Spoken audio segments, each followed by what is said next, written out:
To object है जिसका मास m1 है, दूसरे का m2 है, moving with the circle radius r1 r2 respectively. The respective angular velocity omega omega 2 complete in one revolution same time. Okay, मतलब omega 1 omega 2 दोनों same है।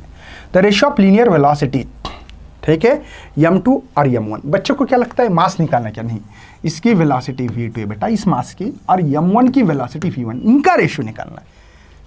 मतलब मुझे बच्चों ने पूछा था एक बार कि सर यहाँ पे तो मास का रेशियो पूछा है, आप वेलोसिटी का क्यों निकाल रहे हैं? तो वो कॉमन सेंस होना चाहिए भाई, इस मास की वेलोसिटी m2 की v2 है, m1 की v1 वेलोसिटी है, और रिलेशन बिटवीन ओमेगा का फार्मूला, रिलेशन बिटवीन में v is equal to R omega, तो omega is equal to v upon R, relation between वाला फार्मूला है, ठीक है।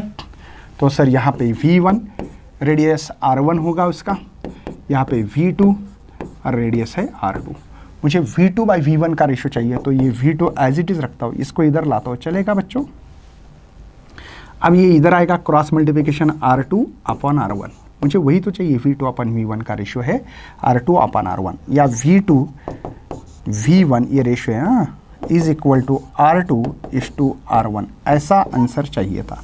r2 upon r1, D option is correct है। देखो r2 अपॉन r1 वही रेशियो है, डी ऑप्शन इज करेक्ट है बेटा।